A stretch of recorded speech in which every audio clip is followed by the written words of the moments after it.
This is the only video you need to watch for how to grow on YouTube in 2023 because I have legit watched all of the videos that are out there. I've spent the last 2 months deep diving into this investigation, and this video is a compilation of everything that I've discovered, not only in what people are saying, but what people are actually doing on YouTube to get fast results. I'll be covering 8 trends, and while it would be great to be able to do all of them, it's highly unlikely that you'll be able to do so. So I highly recommend watching all of them to see what the YouTube game looks like in 2023, and then focusing your efforts on 1 or 2 of these trends. Trend 1, your hook is everything. The best analogy that I've heard when it comes to thinking about your hook is to think about your video topic title as the title of a book, and then your thumbnail is the cover of that book. Then the hook is the first sentence of the first chapter. I gotta give credit where credit is due. That analogy came from Katie Steckley, an amazing creator that you should definitely check out if you don't know her already. So all of these things are flowing together to really draw your audience in and immediately dive into the content that they came to get. So by the time that they get through the hook, they're feeling very confident in your ability to deliver, and they're more likely to stay through the rest of the video. Now, another YouTube creator, Vanessa Lau, who I also love, she went ahead and said that the intro and outro to your video are more important than the actual content within it. So that's definitely something to chew on the next time you're scripting your video. Trend 2, skip the intros. This one absolutely pains me, but it's such a repeating trend that I had to say it to you guys. So you can no longer be doing this explainer statement that I've been a big advocate of throughout the years of doing this YouTube channel, where you have your hook and then you explain who you are, what your mission is, what your channel's about, and have a call to action to subscribe. It absolutely kills the momentum that you just created with your video and having that title, thumbnail, and hook experience. You want to, after that, get immediately into your content. So skip the intro. Now, all of this is something to experiment with, right? So you want to look at the trends and then try it on your own channel and see what works best for you. I'm definitely going to be experimenting with this one. Trend 3, visual call to action. All the trends so far are about brevity. So continuing on that note, you want to go ahead and nix any verbal cues to subscribe, like, comment, all of that, and opt for visual cues instead. So just have graphics come on the screen that might have a question about what to comment below on, or subscribe, or reminder to like, or anything like that. That's something that I noticed a big trend as I was just watching all of the videos. If someone did specifically do a call to action, then it is very specific on something that they want your opinion on, and it is something that you would then have to go and comment, or something that would trigger someone to actually click like to know whether or not at a high level that person is resonating with this concept that they're talking about. So to talk more specifically, I would like to know, what do you think? Does it increase your engagement if I specifically give you something to comment about below? Go ahead and let me know in the comment section below. On a genuine note, I do think it increases my chance of commenting when someone calls it out in the video, but maybe that's just me. Trend 4, editing definitely matters.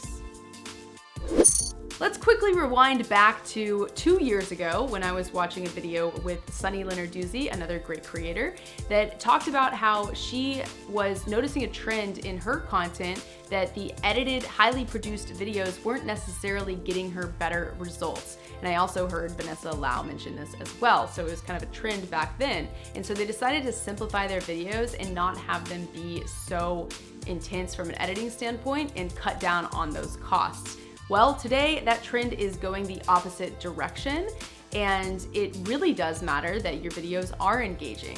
In fact, it's good to have something happening on the screen every 8 seconds, whether that's a crop in, a transition going on the screen, text, or B-roll. And if you don't want to rely as heavily on editing, one way to make your videos more engaging is to change your location between each of the tips that you're talking about in your video, or whatever sections you have in your video. Now, the good news about this is that you do not have to be the one to edit your video. I am a big fan of outsourcing. I talk about this a lot on my channel as well as in my online course, Launch with Video. And I have several resources to get you up and running to find and train an editor for you. personally, I'm a professional video editor and I still don't edit my own videos because it limits the number of videos that I can create and takes up way too much time. So once again, I will link to several helpful resources in the description below if you would like to get started with outsourced video editing. Trend 5, quality versus quantity. This is one that I am personally very excited about. When you look at the top creators like Mr. Beast or Ryan Traham or all these different people that blew up last year, if you don't know them, you can check them out. But they have been producing bigger pieces of content that are more of those banger style content videos that are gonna do really well instead of producing more of them. So that trend is now trickling down to the rest of us YouTube creators that we don't have to necessarily be posting consistent content. So I'm seeing a trend in 2023 for more season-based content versus just constantly posting on a weekly schedule. Now, one caveat that I do want to put to this is that you are going to learn how to produce better videos if you're early in your journey, if you go and create more content. Like me producing one video a week, even though I knew how to create videos previous to starting my YouTube channel, helped me dial in my message. It helped me dial in what I like to produce, what I don't like to produce, helped me find the audience that I want to talk to and all of those kind of things. So I still do think that there is a value to producing a quantity, but once you get to a certain stage, you can kind of click over and focus more on that season type content. That's definitely what I want to do in 2023. Trend 6, go beyond search.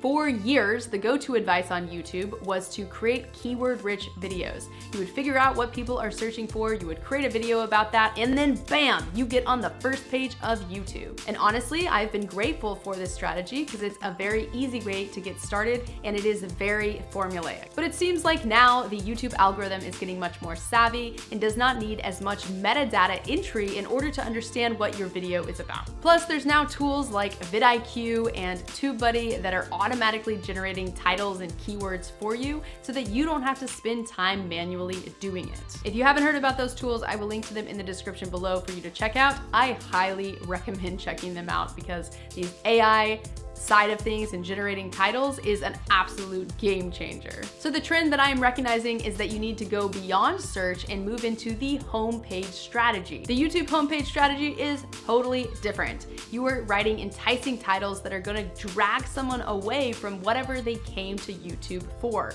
You've likely been in this scenario yourself. Every time I go to my channel to look at the analytics or do keyword research or anything like that, I have to put my blinders on and try not to click on the videos. I'm constantly saving videos to my watch later list because of this. So pay attention to how your attention gets grabbed on the homepage, and that's gonna give you a lot of information about how to approach this yourself. Once again, it all comes down to your title, thumbnail, hook, and how good your video is. So if you're a content creator that wants to stretch your wings and have people watch your video, then this is the time to get creative.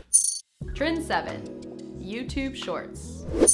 This is likely no surprise to you because everyone is competing with TikTok these days, and YouTube is no different. Now, what is different is that YouTube just rolled out monetization for Shorts, which means that YouTube as a business is very much focusing on this category. I'm personally very excited about Shorts because I think that for the first time, YouTube can actually be a fast growth platform. Previously, YouTube is just a slow and steady game, and it just takes consistency and learning how to play the game in order to eventually get somewhere. Well, people have had a much different experience by growing via the Shorts route. Another reason this is exciting is because it gives you the opportunity to just be a YouTube creator and not have to go elsewhere to have those more fast-moving kind of promotions for your business. So for example, as a course creator myself, what's exciting about it is that if I'm going to do a launch, then why not get super active on Shorts leading up to the launch and kind of kick off the algorithm that way instead of having to go over to Instagram stories or Instagram period to be able to do that. Click like if you're excited about that as well. Now, when it comes to what to do in your shorts, it is still an entirely new frontier and people are very much figuring it out. If you go on the YouTube app and flip through shorts, you're gonna see a variety of content that it serves you. It is a very different experience than TikTok or Instagram. And so a lot of people, we don't know exactly what's going to work, so it is prime for experimentation. So if the vertical video and short content is calling you, then this is your time to hop on YouTube. Trend 8, video podcasts are king. YouTube is actually the biggest podcast platform, which is pretty wild. They've even created youtube.com/podcast to specifically focus on this initiative. If this trend is exciting to you, then it's time to explore. Think about video podcasts as being different than audio podcasts though. There's more opportunity that can go with it because it's not just audio only. So one thing that I've seen work very well is longer presentations with slides. And the way that you can do it is you can record it as if it's live and then use different software to be able to switch between different scenes so that the video still stays engaging and something's still happening every 8 seconds on screen, but you don't actually have to edit it. If you're interested in doing something like that, then I highly suggest checking out a software called E-Camm Live, which I will link in the description below. Another interesting thing about video podcasts is that they do seem to perform pretty well within search as well. So whenever I'm looking up things, then different long form videos would come up, and it almost feels like a long form YouTube video over a podcast. But you catch yourself halfway through and you're like, wait a second, this video is 38 minutes. Well, I might as well finish it, right? So it really increases that watch time on your channel. In terms of how to approach video podcasts, the trend is definitely to have a separate channel for your podcast apart from your main channel. Now, in the future, they might be able to incorporate these two together. I have heard rumors that they might create a podcast tab on a channel so that all of the podcasts can just go there. But as of right now, that is definitely the best practice. Which trend are you going to focus on in 2023 and what other trends have you seen? Drop a comment below letting me know and I'll see you in the next video.